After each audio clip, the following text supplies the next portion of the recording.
Hello again, and welcome to Deep Roots, the podcast brought to you by Oak Hill College, where we have conversations about theology and ministry.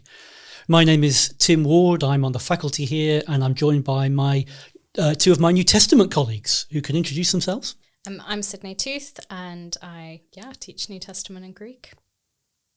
I'm David Shaw. I'm one of the vice principals, and alongside that I teach New Testament and Greek and some biblical theology. Tremendous. Now, today we are talking about Galatians. Occasionally in these podcasts we pick on a particular Bible book, and today we're into Galatians. About 17 or 18 years ago, I think, when I was a pastor, I preached through Galatians, and a number of things really opened up to me that I hadn't quite seen before, and I've ever since then, Galatians has meant quite a bit to me. Just something brief for each of you, and just where Book of Galatians fits for you as maybe as a Christian and someone who studies Scripture.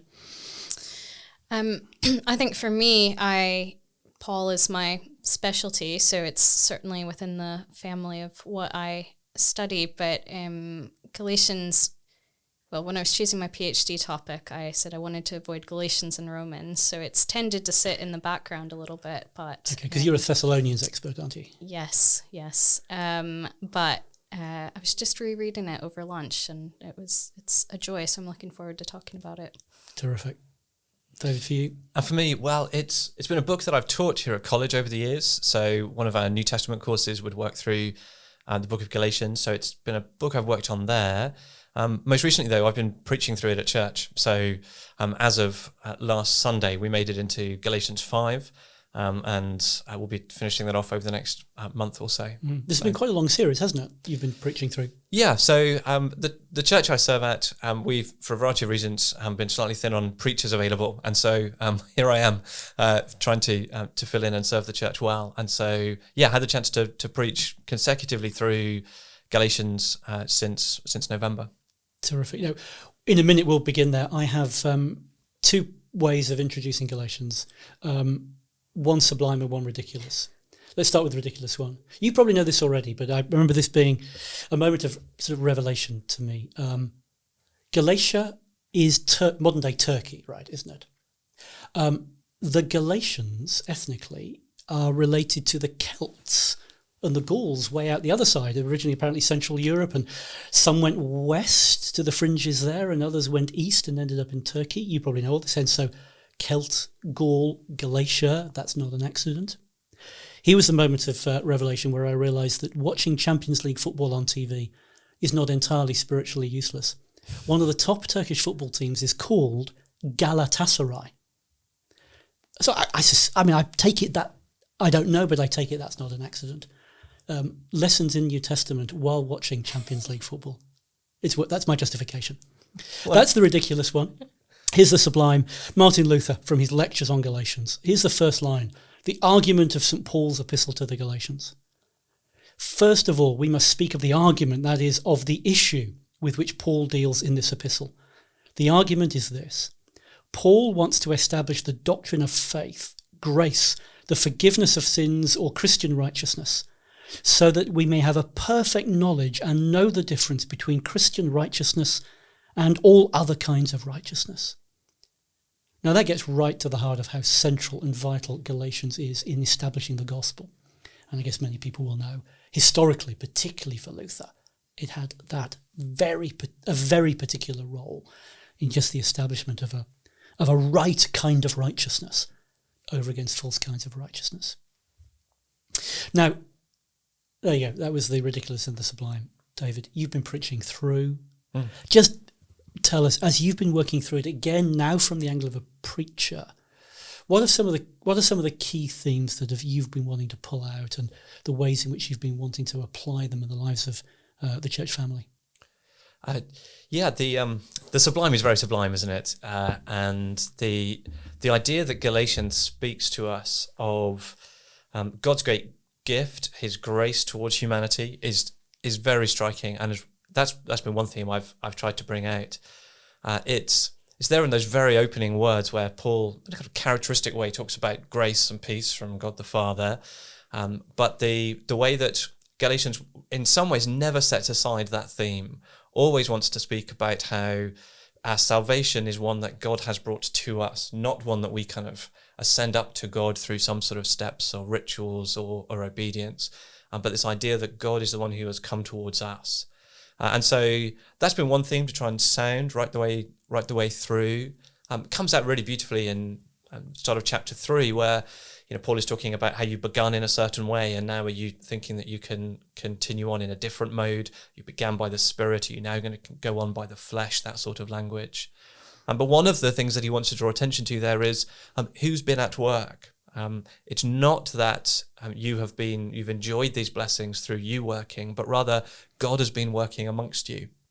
So in that way, it's not even the idea that either we are going to exercise faith or we are going to perform works.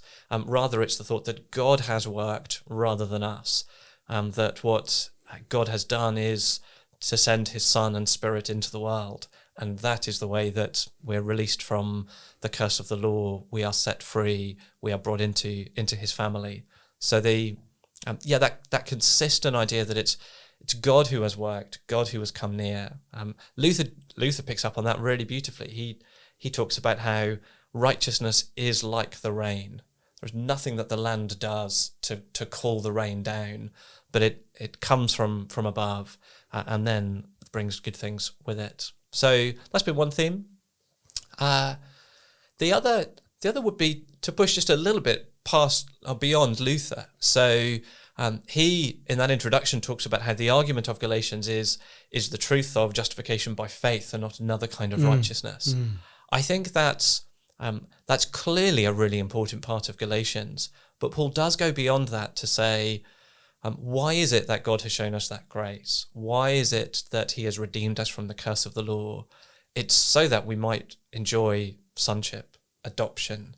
And so I think Galatians has helped us enjoy the thought, not merely that we are set free from certain things, set free from condemnation for our sin, but also we enjoy the freedom of sonship and the knowledge that God is at work in us, that Christ lives in us. Those blessings of being believers have been ones that I think we've tried to enjoy. And that's right at the heart in chapters 3 and 4, isn't it? Yeah. That's where Paul really that's right. spells that out. And on into, this is, as I said, this is bringing us up to last Sunday morning.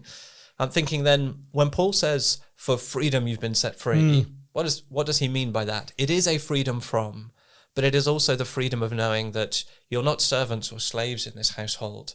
You are sons, and sons united to Jesus, and so heirs and co-heirs with him.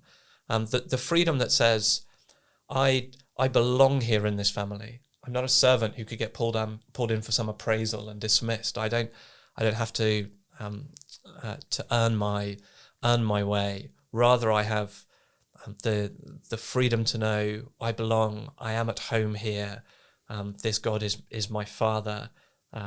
We reached a little into the, we are all, each and every one of us, heirs and not spares within God's family, which is a Christy Mayer line and a very good one. Excellent. A little something for our British listeners there. Indeed. That's really lovely to hear those reflections, David, and really encouraging to think through what Galatians has to say to us and the difference that makes for Christian living today. I wonder, we've talked about a lot of the really helpful, positive bits, and I wonder, Galatians is not always the easiest book for individual readers, even for scholars. And I think as I read it sometimes, I'm really struck by how different it is from some of Paul's letters. There's no thanksgiving. There's some quite harsh statements. And I wonder for you, as you're preparing on preaching through it, how you've dealt with some of those difficulties and thought about how to communicate it. Who were you wishing would go and emasculate themselves from the pulpit? Right. It's a great question, and it is one of the big challenges of preaching Galatians. In part, there There's a concentration of very difficult passages to try and interpret. As you read commentators, you find them almost passage after passage saying, this is the hardest passage in Paul, and I don't quite know what it means. And then they move on to the next one and say something quite similar. So there's the difficulty of Galatians in that way. It is dense, but also the tone, and as you say, astonished that you're so quickly deserting the one who called you, you foolish Galatians. I wish that these people who are troubling you would go and emasculate themselves. There's a lot of very strong language there. And so what do you do? How do you handle that? I think I've just a few things, and I'd love your kind of thoughts and reflections on it all too. One is, I'm always trying to think when preaching through a letter of Paul, what is his tone towards this congregation? And a somewhat separate question is, where are my congregation at, and what might they need to hear? So I don't simply think my congregation need a good telling off. Galatians is the kind of one tool I pull out because that's the telling off one. I've tried to be quite careful going through Galatians at various points to say, Paul is clearly exasperated and concerned about them. I want to encourage you that I see lots of good fruit and encouragement in how I see you relating to the Lord and to one another. So you want to make that sort of distinction. The tone, it can sometimes get exaggerated. So get into chapter 4, and there's language of real tenderness, and how Paul speaks of himself as a mother, a longing to be able to speak gently and warmly to his children. He's in the pains of childbirth. Yeah. So and in some ways it's striking that Paul the pastor wants to be there. That's where he wants to be. He doesn't want to be confronting and challenging. He wants to be that warm father and mother that he speaks about in Thessalonians and elsewhere. That's the default setting. And that's helpful for the kind of shock jock pastor who thinks, my job here is to work myself into a bit of a lather and shout at them because that's how change happens. That's not Paul's disposition at all. Then what to do with the fact that still Paul is very blunt and firm in this letter. I think there's a particular responsibility that he feels for this church that he planted, that he's been a father and a mother to in that more direct sense. And he sees them being led off into slavery, back into slavery and away from the Lord Jesus. And that rightly really troubles and upsets Paul. A friend of mine who's preached through Galatians, I remember him starting off wanting to say how deeply we feel the injustice of slavery, how rightly impassioned the abolition movement was. Paul is in Galatians leading a fight for freedom and a kind of abolition of slavery movement, which rightly calls for passion and energy. And I think that can be a help. One of the challenges then is probably thinking, what sort of situation in the life of a church does call for that? And it's clearly amongst Paul's letters a very rare scenario where you've got a false teacher intentionally drawing people away from the faith, and so people at risk of being alienated from Christ. That's very different from a pastoral situation where the church have decided that they don't think my plan for home groups is the right one, or any other kind of far more trivial thing that occasionally and tragically congregations have rated about. Yeah. What you were saying a moment ago about Galatians is not just an invitation to the contemporary picture to stand up and go, you're a bunch of idiots, I'm astonished you're departing from the gospel. That's incredibly helpful, because I think that's a point that reveals that what is a sort of basically helpful starting point often given to preachers is the purpose of the passage should be the purpose of the sermon, needs massively to be qualified. And for myself, this could be a whole other podcast, but this is why I find the Puritan pattern in application of distinguishing different spiritual states in front of you and taking the time to apply very differently to a number of carefully delineated spiritual states is absolutely crucial. So in any congregation, here in Galatians, I take it there will be some people who need to hear from their pastor, I am astonished that. And in whatever are the appropriate words, this is foolish. Who's bewitched you? With all my heart, I long for this not to be happening. But also for a whole bunch of other people to hear how wonderful it is that you are not departing the gospel in any way I can discern. And so I think particularly with Galatians, making those distinctions and taking the time to allow people to see my pastor is astonished over me, or my pastor is delighted in what he sees, and that's really crucial. But going on from the other thing I would want to ask is, so I think that every Bible study leader or preacher on Galatians is going to have to work out for themselves in application. So it's about temptation to circumcision. It's about temptation to follow Jewish religious calendar. At least that's what's referred to. As you came to identify for people hearing you, the contemporary equivalents that either they are attempting to add to their Christian faith or might be, which are unlikely to be circumcision and bowing down to the new moon, what were you identifying? So we've tried to do that in different ways. One of the ways to do it would be to think about that difference between being a servant and a son. And so the thought that if I relate to God thinking of myself more as a servant than a son, then I am going to think of good things that I enjoy as things that I have earned, things that I've deserved. So there's just a way of framing our relationship with God that thinks of in one of the early sermons, I was trying to help people think, why on earth would this be an attractive thing? Yeah. And to try and get under the skin of why might it be tempting to start to think that we make some sort of contribution, that there are things that we need to do, even if, in that particular case, there are some things that are going to be physically painful to do. Why would you do that? And I said two things. One is pride, that we, as human beings, we find it very difficult to receive things freely as gift. We would much rather think that we have earned it. And that is simply, for lots of reasons, but one of them is... Oh, you shouldn't have. I haven't bought you anything. Yeah, every birthday. It allows... thank you for that little insight into the Ward household there. No, that's just an anecdote from visiting somebody else's house. It's nothing. Oh, of course it is. Yeah. Any resemblance to persons living or dead. So, why is it attractive to us?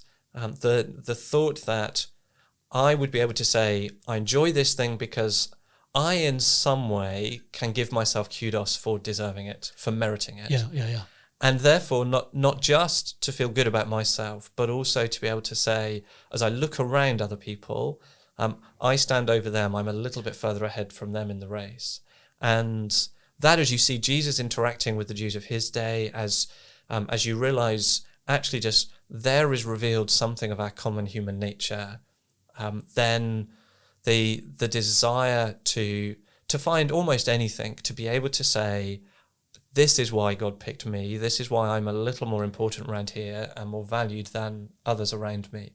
It's why Paul is going to spend so much time in chapters 5 and 6 talking about how it's exactly the flesh that is this divisive, judgmental sort of spirit. And actually the fruit of being able to say with Paul that the Son of God loved me and gave himself for me is to be able to say, this is wonderful gift, and I haven't done anything to deserve it. I look around and think we are all together being blessed recipients of things that we haven't earned. But the temptation towards pride in whatever around the life of the church marks somebody out as somehow a little bit more spiritual, one who's the proper Christian, asking what that looks like in the life of the church is one thing. The temptation to pride is behind it. And then also I've just tried to talk a bit about the temptation to control, to want to be able to stay in control of our lives. And that makes it really appealing to relate to God as if there were terms and conditions, as if there were an employment contract that said, I am due to give you these hours, and in return for those hours, I'm entitled to these things. And I I think in the back of my mind, it is wickedly easy to want to be able to relate to God on those terms, because it means I put something in and I'm guaranteed to get something out. But also I do have that measure of control. I am able to say I'm entitled to these things and to clock off now. In that older brother and the prodigal son sort of moment, that's an instinct that we've talked a little around.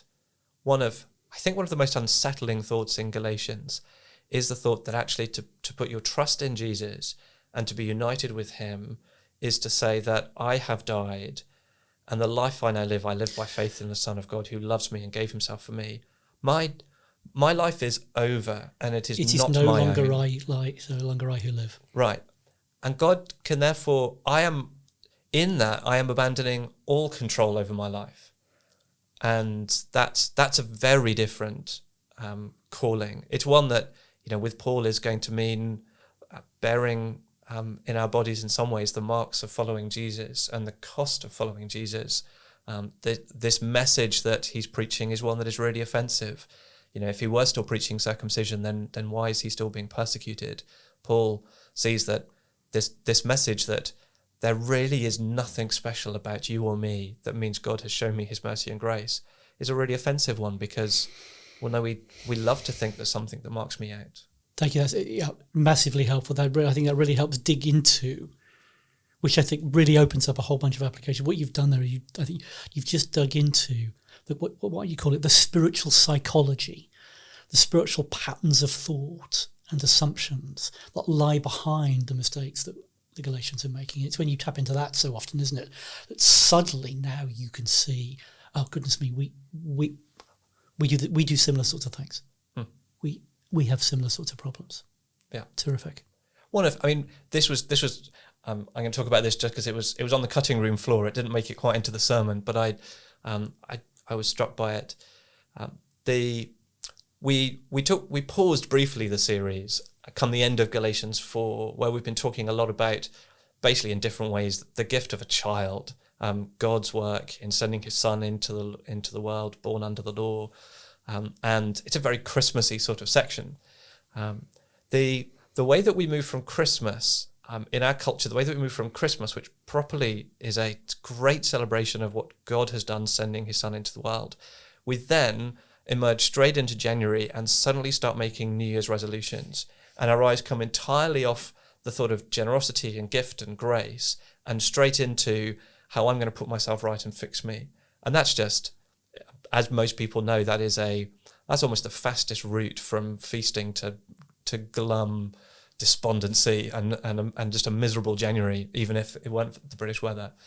And that in the Christian life is a transition that we easily make. It's a really deforming sort of liturgy culturally to go from Christmas into resolutions, and far better to try and hold on to and remain thinking of our relationship to God as one of gift, of having been brought in as sons to enjoy that enjoy that relationship.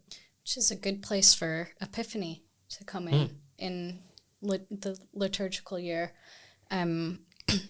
And even thinking about Galatians, talking about it as a revelation from God, and thinking about the gift of Epiphany, I think has made my January much brighter than it is sometimes.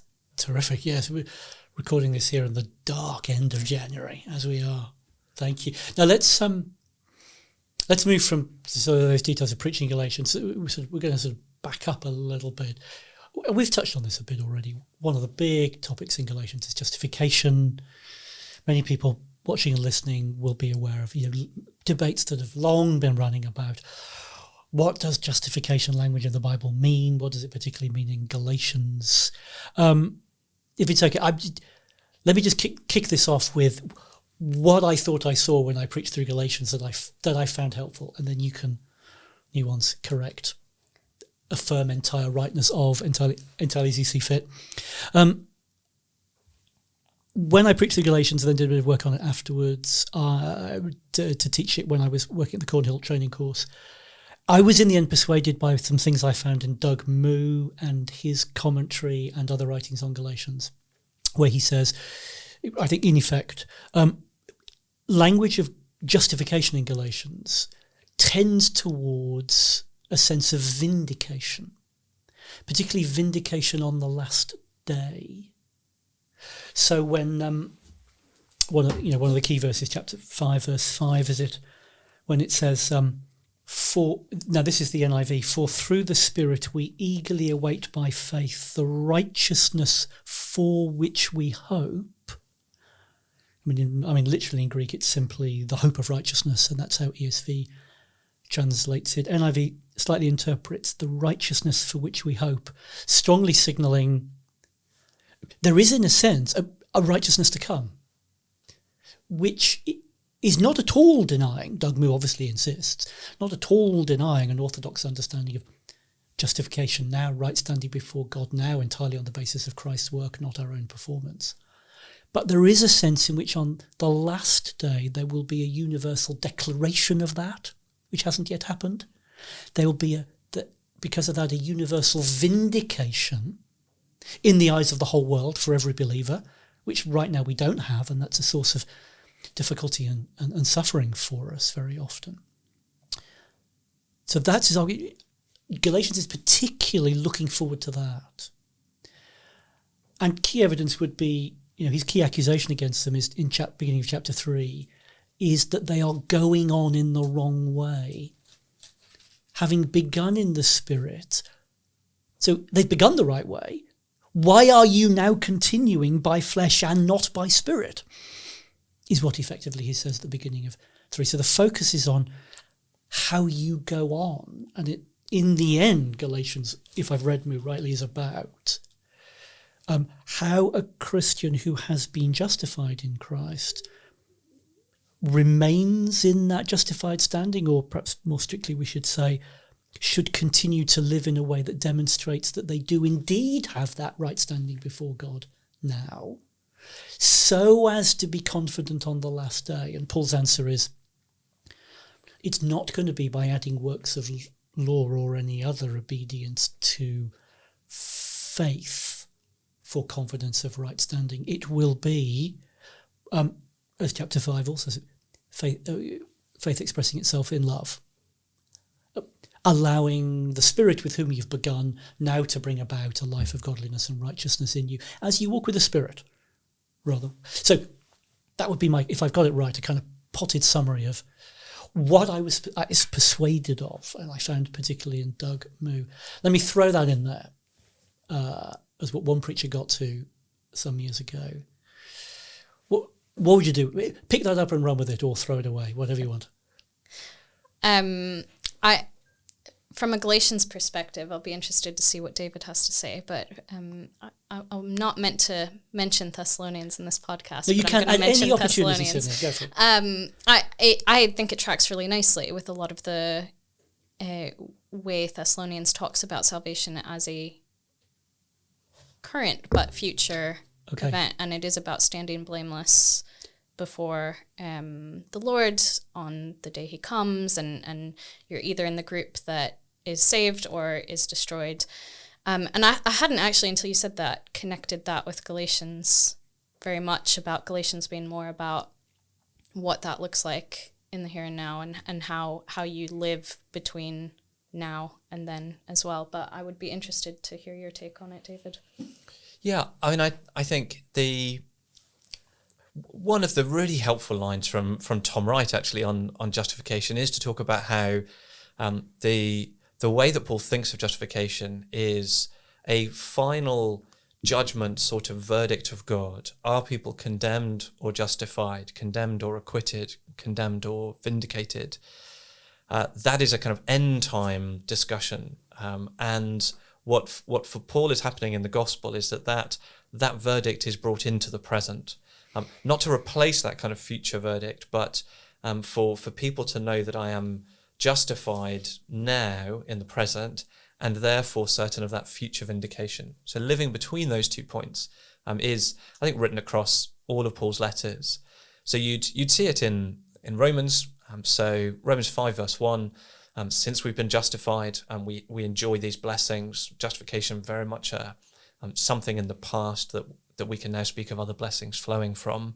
But come the end of chapter 8, that thought of who is the one who is going to vindicate, who can justify, who is going to condemn, that thought of on the final day, we know that we will be justified publicly, visibly, because we have been justified already by faith. So Christian life lived between those two, and that thought that there is that public vindication of God, of his Son, and of his people, all of that, a vindication to come.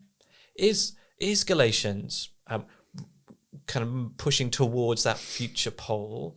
I think, Duggan was careful to say there are clearly places where a kind of past justification is in view. Yeah. Abraham believed God; it was credited to him as righteousness. Yeah. Chapter 3, and I think it'd be strange if Paul were kind of moving entirely away from that sort of framework of being justified in the present and therefore confident of vindication in the future. Yeah. There are, as you say, in chapter 5, I think that's a clear place where that idea of a righteousness that is a hope for us is something that is there in the future, and are all in, and those last few chapters pushing towards that and saying, what does it look like to live knowing that is the future, and so with that hope in view, faith works its way out through love. There's Paul's three favourite words all over again. So on 5:5, do you think the NIV has basically interpreted rightly? So original Greek, we just hope of righteousness, and ESV just catches that. Now that could be taken, hope of righteousness could be taken to be righteousness only backward looking and referring to the present, but that will give us things to hope for in the future. And the NIV seems not to be taking that line, but to say that there's an element of the thing called, which it translates here, righteousness. There's an element of that which we still hope for and therefore is still to come, and that would be final universal declaration of vindication. Yeah, I think that's a good way to translate it. It is certainly not in contradiction with what Paul says elsewhere of both a past and a future hope and expectation for that. And I think it helps us with those last couple of chapters in Galatians, where at worst they can just be characterized as well, we've talked a lot about faith. We don't want you to get the misunderstanding that it's okay to go and do whatever you want, so we'd better just put in some ethical instruction at the end or something. And now, in my memory of reading commentaries, some really brilliant commentaries by some great, wonderful people who I appreciate a lot, basically say that about chapters 5 and 6. Yeah, which I increasingly found not persuasive. Yeah. So better is? So better is the thought that Paul is talking about how it is that we can be confident of that day, even if that reference in the start of chapter 5 isn't to that justification that is to come. Paul is talking through chapters 5 and 6 about those who can be confident of entering the kingdom of God, and it is those in whom the Spirit is at work, bearing fruit, and so to commit ourselves to that with that hope in store. So the way that those chapters aren't simply a kind of remedial, let's be sure they don't go off the rails ethically, but built into Paul's gospel that he's shared with them is the thought of entering into the kingdom on that final day, and that what God has done through his Son and his Spirit is sufficient to get you there. It's why Paul doesn't talk about either the works of the flesh or your works in the power of the Spirit or something. The fact that it is the fruit of the Spirit in contrast to the works of the flesh, and wanting to emphasize what God has given you in his Son and in his Spirit is sufficient to get you there. That's a thought which I think is sown through those earlier chapters in ways that we don't always pay attention to. I think it's easy to think Galatians 1-4, you're justified by faith, yep. And then the kind of idea of a transformed Christian life just gets tacked on the end. And it was a sort of Roman style heading off someone who might say, well, let's sin so grace may abound. Yeah. We're saying chapters 5 and 6 are just not that at all. Yeah. So the idea that Christ lives in me, Galatians 2:20, and then when Paul in Galatians 4 wants to talk about how, it's this curious mixed metaphor. He's in the pains of childbirth until Christ is formed in you. So it's actually their bodies and lives in which Christ is being formed. But that idea of the Christian life not simply being set free from the punishment for sin and the confidence of acquittal, but also the great gift of Christ dwelling in us, being formed in us. And what Galatians 5 in particular is going to do is help us to see that is the ministry of the Spirit. He's already been the one who brings us into sonship and adoption and inheritance. He's also the one through whom Christ is formed in us. And so that's also, I think, what energizes those last couple of chapters. Not just that question of how are you going to endure until that final day, but let's continue exploring what God has done by his Son and his Spirit in you. Tim, do you want to ask any more about justification? Or? Yes. Yes. But not now. Not now. We're about to head into a topic, aren't we, about which I genuinely know nothing, and you two now know your stuff. So, Sydney, kick us off. Yeah, well, with Galatians, I guess along with Romans, are the two that talk the most about justification, and because of that, they've been a real center point of Pauline scholarship and debates. And there's various bits of that we could talk about, but I think one that, while we have David with us to talk about, and because Galatians was the starting point for a lot of this, is what's called the apocalyptic Paul, the apocalyptic interpretation of Paul. And I'll let David talk about it a bit more, but I think some things in Galatians that really stand out for me sometimes are the ways Paul talks about receiving the gospel as a revelation, which is apocalyptic language in some texts, and as well the way he talks about when he's talking about slavery, it's being free from the elemental principles of this world. And those are some of the trickier bits that have been picked up by scholars. So I'm going to hand over to David to give us a little introduction to that. Okay. Yes, the idea that Paul is an apocalyptic writer or thinker is one that's been championed in particularly the last kind of 10 years or so. It's become a really popular idea in a lot of New Testament scholarship. When people hear the word apocalyptic, they might think of a few different things. They might think the idea of the future return of Jesus. That's apocalyptic, a kind of idea of eschatology. And that's, in the past, people have meant that those sorts of ideas a little bit more. There's an author called J. Christian Becker who wrote a wonderful book called Paul... and the apocalyptic triumph. Yeah, that's right. So there's a couple of books that either just Paul the Apostle or the apocalyptic triumph of God is the subtitle to one of his works, and he's emphasizing very much the future return of Jesus. You'd be hard pressed though to emphasize that and to do it on the back of Galatians, given that apart from one or two verses that we've discussed already, it actually doesn't talk much about the future return of Jesus. Other people have thought, if you're going to talk about Paul as an apocalyptic theologian, then that must have something to do with Jewish apocalypses, texts that speak of revelations being made. And some people have wanted to make that connection to Galatians, where Paul talks about how that God in his grace was pleased to reveal his Son to me. The verb is apocalypto, to reveal, to make known. And people have thought that might be a link in.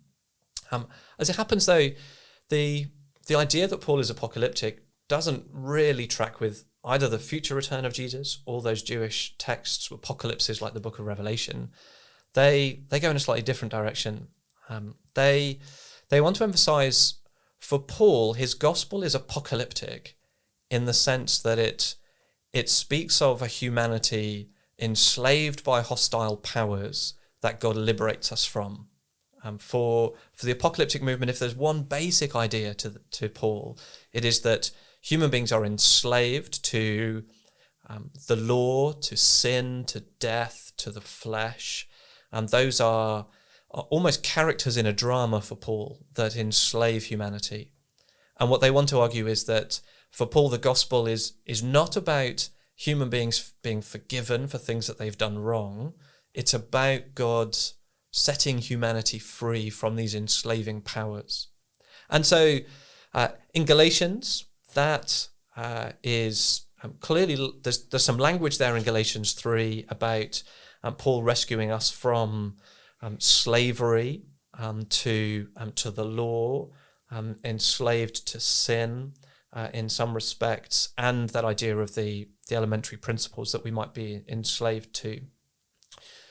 One of the other themes that they want to draw on is more of a question of eschatology and the timings of salvation, wanting to emphasize, though, very often a very definitive, in Jesus, God has changed everything, to say that really you divide the whole of human history into a before and an after, that there is a before, then Jesus has come, and that is the great turning point. So in all of this, one of the little battles that runs is between some people who want to emphasize Paul as a very kind of salvation historical thinker, that there are lots of points on his timeline that build up to the coming of Jesus. And the apocalyptic crowd, one of the things they want to emphasize is, no, there really is a very definitive break. One of the concerns about the movement is just how far they're prepared to go in speaking about that. So they will essentially talk about God stepping into a world that has fallen out of his control, and him coming into the world is him regaining control. And there are some obvious issues with that. Go on, what do you want to ask? Oh, first of all, the apocalyptic crowd sounds like an evening that you really would or would not want to go to, depending on how up for it you really were. For those who are interested in these things, the key names in scholarship pushing this are? Yeah, great. So J. Louis Martin is one of the kind of founding fathers of that modern group. He wrote a commentary on Galatians for the Anchor series, and in lots of ways is looked to as a father figure. Then there are a number who kind of have worked with him and studied under him. So Martinus de Boer has written another commentary, and the New Testament Library commentary on Galatians. He's written a PhD on Romans as well. Beverly Gaventa is another New Testament scholar who's written on Luke and various other topics, but has written a good amount on Galatians and on Romans, and advancing a sort of similar idea that in Romans, Paul is speaking about sin and death there as these cosmic terrorists, as these tyrants that we need setting free from. And so she's very influential. And then Douglas Campbell is one of the other kind of leading proponents. There are some disagreements between them, but Doug Campbell writes a lot about this. So in the one of those little 4 views on books that come out, they put one out on 4 views of the Apostle Paul, and there was an evangelical, a Catholic, a liberal, and then the 4th one, interestingly, it wasn't the New Perspective, which has been a big discussion that some will have heard of. The title to the last chapter was the Post-New Perspective, catchily titled, and that was written by Doug Campbell, and it was a treatment almost entirely of Romans 5-8 through that sort of lens. So these are kind of the cool new kids on the block of pushing the boundaries on Paul's. I mean, Sydney, from your perspective, overviewing the whole of Paul, what do you make of this kind of thing? I think there is a lot of actually quite interesting and helpful stuff that comes out of the apocalyptic school. I think what's interesting, as you've said, David, is they're not agreed actually among themselves on what it means, and so it's not completely consistent. And I think working in Thessalonians, it was quite interesting that none of them make anything of 1st or 2nd Thessalonians in their work. And those are Shame on them. Shame on them. Well, those are 2 of the arguably more apocalyptic in the traditional sense of using Jewish apocalyptic Yes. terms and having to do, if they want to go down the eschatology route, having to do with that. And so it very much has been centered more on the justification side, and that's why it's been centered around Romans Right. and Galatians. I think some of the helpful things actually are thinking about, you can weigh in on whether you agree with this or not, but I think some of the helpful things are, sin is an individual problem, but it's not just an individual problem either. And I think some of what I found more helpful from the school is taking you to have a bigger view of how sin has impacted the world as a whole. And I wouldn't go along with a lot of what they argue, but I think sometimes with students I've tried to show them some of that helpful side of thinking about more systemic issues of sin, or how that's impacted, and working that alongside the individual impact as well. Yeah, and those two things are often played off against each other, aren't they? As if it's a zero-sum game. The more you increase one, the less you'll downplay the other. But that's just silly, isn't it? You don't have to. You can just see both are true, I think. Yeah, and in fact, some of the really interesting pushback to some of the apocalyptic school has been, well, Jewish apocalypse could quite happily hold together the individual and the collective. Okay, yeah. So you don't need to make them oppose each other either. I mean, that's going to be. I mean, if you're preaching on the early verses of Galatians and you come to, he gave himself for our sins to rescue us from the present evil age. That's really going to fill out, isn't it? The kind of things you might talk about. Have I got that right? It is. I mean, for J. Louis Martin, it's interesting. What he'll argue on that verse in particular is he'll say Paul is having to handle some traditional material. Mm-hmm. The idea of forgiveness of sins is more traditional. But what Paul is doing in that verse is really signalling where these churches might have started and what he really wants to move them onto. So the idea that forgiveness of sins, it's traditional, I kind of have to quote it, but really I'm interested in this idea of being rescued from the present evil age. And that's the great liberation that's happened. Interesting. Setting aside the idea of forgiveness of sins. And it produces in Romans a variety of really quite curious readings where they're trying to say Paul for the first few chapters is dealing with more traditional views of atonement, but really what he wants to get to is Romans 5-8, which they want to argue is now a kind of gear change into this idea of a plight defined by enslavement to hostile powers. And in most of the writings, it's right to acknowledge there's some variety. There are a few things that they do basically hold in common. The idea that God's wrath at sin and the significance of individual sins is something to really downplay. That human beings are fundamentally enslaved victims of these powers. Yep. And if God is wanting to take on anything or is going to bring anything to judgment, it's those powers, not human beings. And so they also all want to affirm, in the end, a universal salvation, that God is going to liberate all of humanity from these powers. So, as Sidney said, there's real truth in the fact that for Paul, the human plight isn't simply the things that we do wrong in a kind of simplistic way.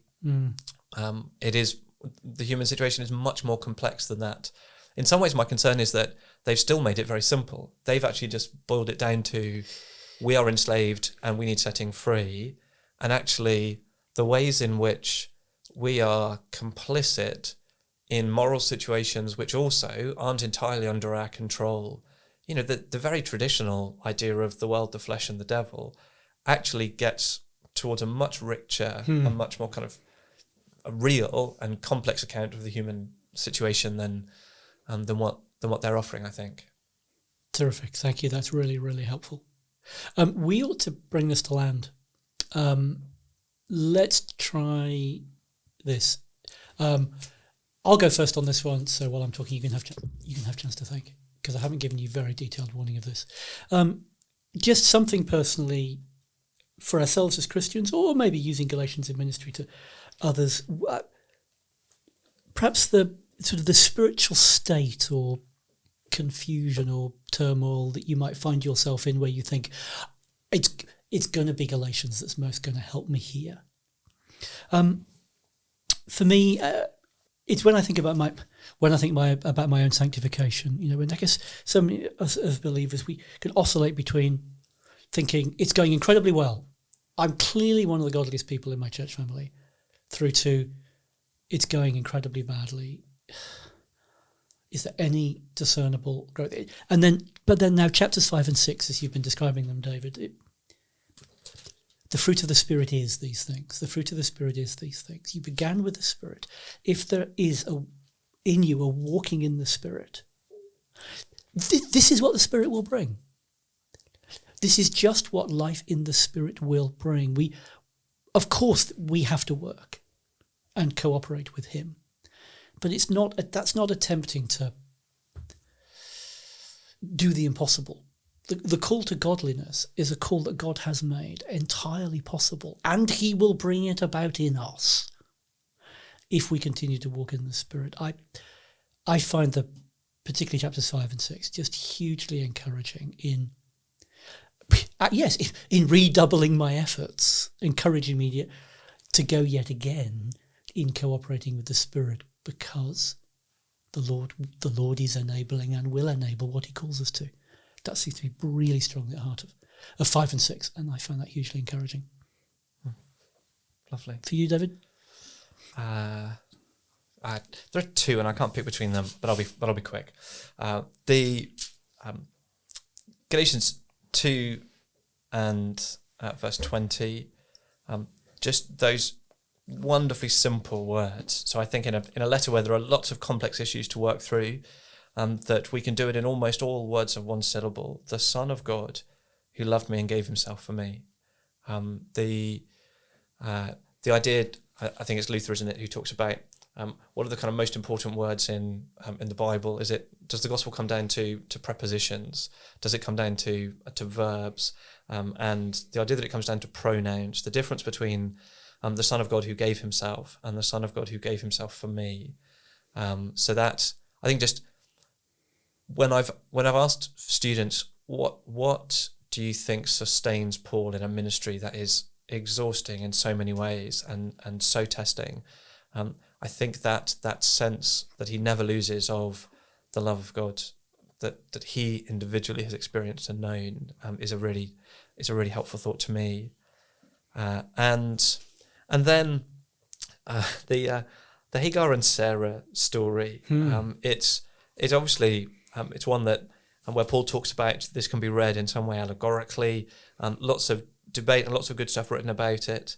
But I love the fact that Paul just constantly turns to those stories in the Old Testament where we see something of human barrenness and impotence, where there is basically nothing on the human side that's going to bring any good out of this.